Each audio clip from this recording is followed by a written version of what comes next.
Welcome back to Market on Close. I'm Sam Bartis, live from the floor of the New York Stock Exchange. Data streaming platform Confluent is rallying today after Reuters report that it is exploring a sale after drawing interest from private equity firms and other technology companies. Confluent is the subject of today's overlooked stock, so let's welcome in George Tsilis, a senior markets correspondent, for a look at this name and why this is important, George.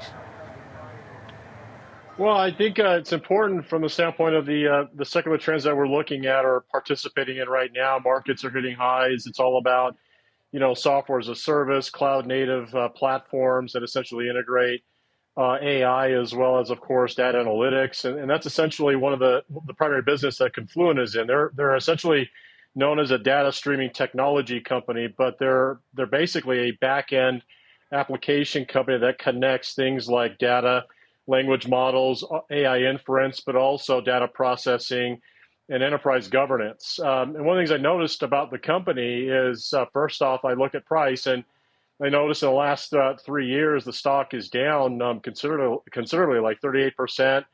Year to date, it's down around 18.5%, despite the fact that it's up over the last year, but it's catching some interest as of late. Going back to July, the company reported that they lost essentially one of their larger AI native customers, and that caused the stock to basically crater by 30%.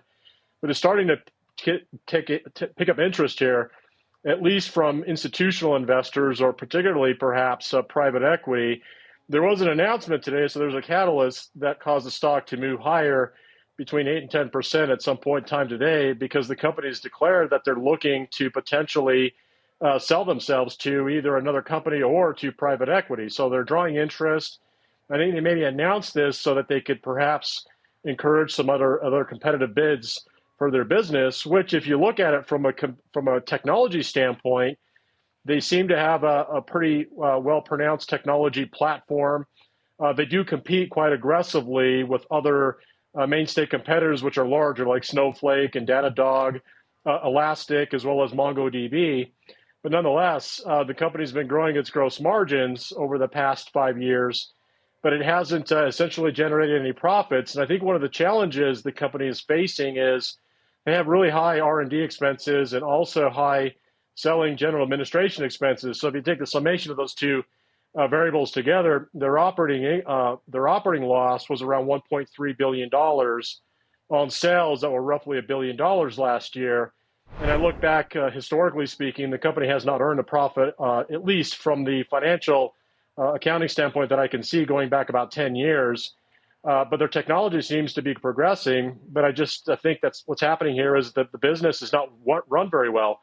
And I think that's why potentially the large institutional investors are pressuring the board of directors to sell the company. Yeah, so obviously this is a report at this stage, but it sounds like it's a little bit more than just sort of stock market noise for now. I'm just wondering, why something like this is important in this current environment and what it sort of tells you about, consolidation within this particular sector at this stage. Yeah, so I think, when it comes down to cloud, like public and private cloud, we've got the big players like AWS and Azure, which Confluent does have partnerships with. But I think if you go a little bit downstream and you look at the data and infrastructure and enterprise management businesses, Elastic, Snowflake, MongoDB, Datadog, there's a lot of competition. So I think that's what's really challenging Confluent, and that could be the reason why they have such high R&D expenses and SG&A expenses. Maybe they're trying to poach, high qualified engineers and so forth. But I do think there's a reason private equity may be interested. I guess I'm just going off what the headline is producing, because the company, irrespective of the fact that they've lost around $300 million last year on $1 billion in sales, they do have about $1.95 billion in cash.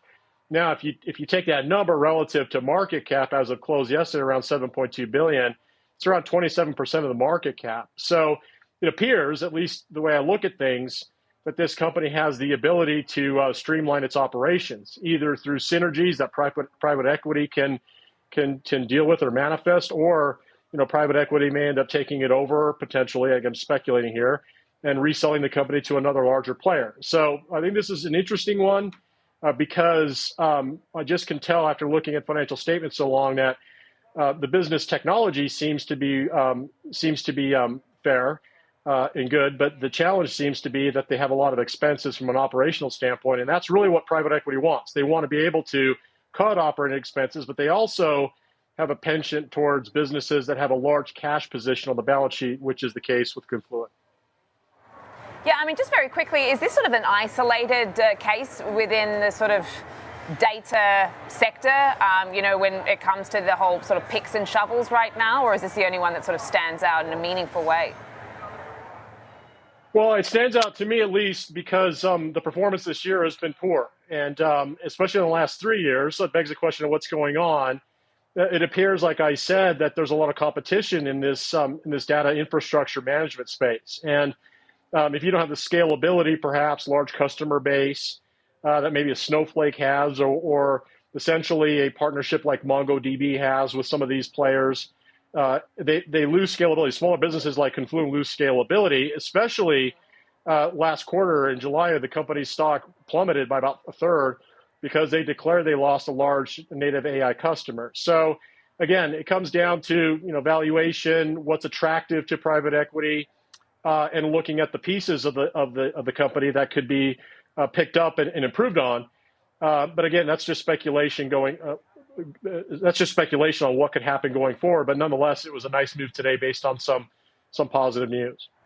Yeah, it certainly was. Okay, we'll watch that space. Thank you so much for that, George. As always, really appreciate you getting us across Confluent today.